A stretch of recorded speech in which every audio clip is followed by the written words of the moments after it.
শোনো আফরিন, তুমি তোমার জীবনে যা কিছু চেয়েছো সব কিছু দিয়েছি, যা কিছু বলেছ সব কিছু শুনেছি, কিন্তু এমন কিছু করবে তা আমি মেনে নিতে পারি না। আহা বাবা, এইসব কথা বাদ দাও, অনেক রাত হয়েছে, এখন খাবার খেয়ে নাও। চাচা, খাবার দিয়েন। না, আমি খাবো না, আমার ক্ষুধা নেই। আমি সকালে উঠে যেন ওই মহিলাটাকে আর না দেখি।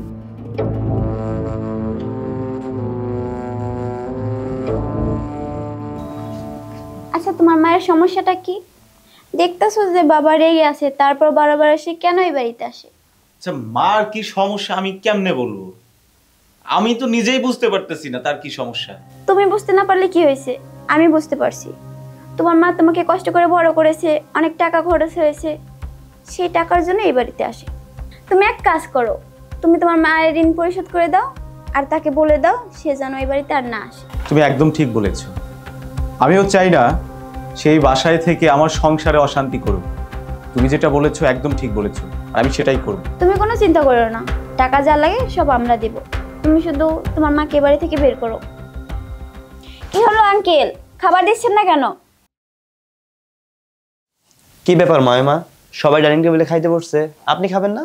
হ বাবা, খামো। তাহলে চলেন, আসেন। তুমি যাও বাবা, আমি আইতেছি। না, আপনি আমার সাথে খাবেন, আসেন। ম্যাডাম, ওই যে গরুর গোশটা একটু আবার বাকি আছে, একটু লেট করে। ঠিক আছে, তুমি যাও।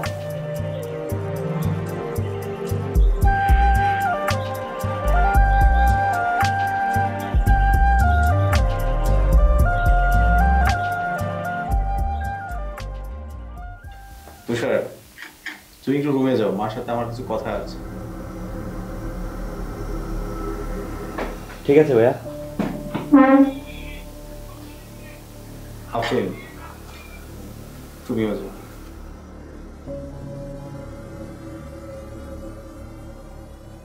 কিরে বাবা, কিছু কবি? মা, তোমার কি আক্কেল জ্ঞান কোনো কিছুই নাই? বাড়িতে যে বারবার আমি বললাম তোমাকে যে তুমি এই বাসায় আইসো না, তারপরেও এই বাসায় কেন আসছো? বাবা রে, তুই এসেছিস আমার সন্তান, তোর কাছে আমু না, আর তুই আমার কাছে থাকস না, শ্বশুর বাড়ি থাকস, তাই তোর একটু দেখতে আইছি। একদম মিথ্যা কথা বলবা না, তোমাকে আমি ভালো করে চিনি। তুমি তো আমার জন্য আসো না, তুমি আসো শুধু টাকার জন্য। আচ্ছা বলো তো, আমাকে এই যে এই পর্যন্ত বড় করেছো, কত টাকা তোমার খরচ হয়েছে আমি তোমাকে দিয়ে দেবো। কি, তুই আমার ঋণ পরিশোধ করে দিবি? পারবি তোর এই মায়ের ঋণ পরিশোধ করতে? কেন পারবো না? তুমি আমার পিছনে কত টাকা খরচ করেছো সেটা তুমি আমাকে বলো, আমি তোমাকে পাই টু পাই হিসাব করে বুঝিয়ে দেবো। কিন্তু তুমি কালকে ফজরের আজানের আগে এই বাসা ছেড়ে চলে যাবে। ঠিক আছে বাবা, তুই যখন ঋণ পরিশোধ করবা চাইতেছস, আজকে রাতটা আমার সময় দে, আমি রাতে হিসাব পাতি কইরা তোর সকালে কইয়া যাবো। কি ব্যাপার, কই যেতেছো? খাবার খাবা না? না বাবা, আমার খাবার গলাতে ঢুকবো না, আর রাতে আমার মেলা হিসাব পাতি বাকি আছে।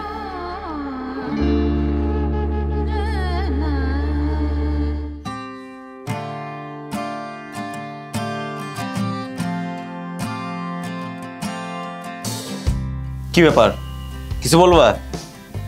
হ বাবা, তুই না তোর মায়ের ঋণ পরিশোধ করবা চাইছিলি, আমি তোর একটা কাজ দিব, তুই যদি এই কাজটা করতে পারস তাহলে বুঝবো যে তোর মায়ের ঋণ তুই পরিশোধ করছিস। কাজ? কিসের কাজ? এই যে এই পেঁপেটা তুই বুকে নিয়ে ঘুমাবি, সকালে আবার এরকমই আমাদের দিবি। না, আমি বুঝলাম না যে তুমি মানে এতটা পাগল হয়েছো তুমি। হ্যাঁ? একটা পেঁপে বুকের উপরে নিয়ে ঘুমাবো মানে তোমার মানে কি হয়েছো তুমি? হ্যাঁ বলো তো আমাকে। বাবা, আমি যেটা কইছি তুই সেটা কর। আচ্ছা ঠিক আছে, এই পেঁপেটা তোমার মানে যেরকম আছে এরকমই তো চাই। এরকমই লাগবো, একটু জানি উনির বিষয় না। আচ্ছা ঠিক আছে, তুমি সকালে পাবে, যাও। আচ্ছা ঠিক আছে।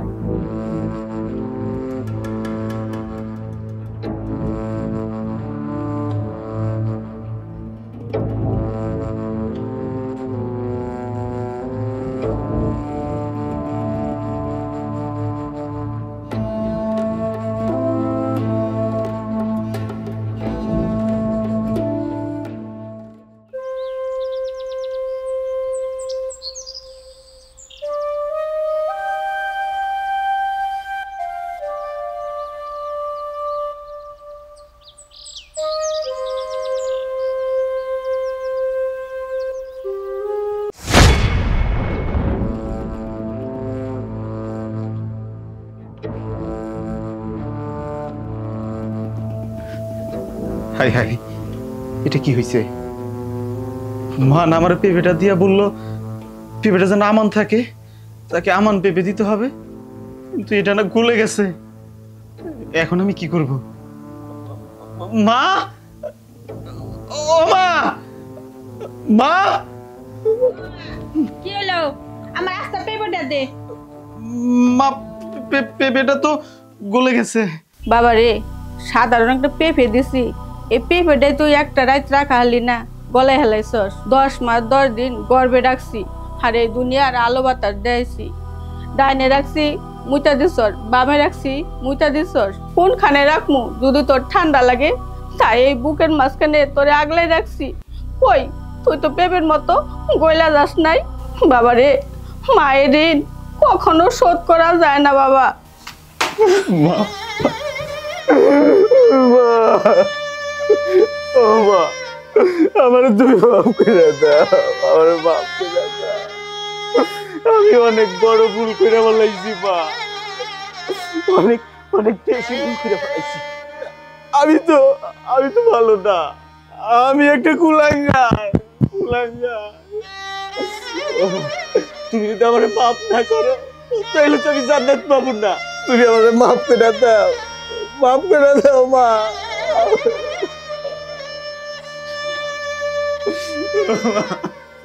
বাবা, তুই যে ভুল বুঝতে পারছ, এটাই ভালো লাগছে বাবা। পরে আমি মাফ করে দিচ্ছি।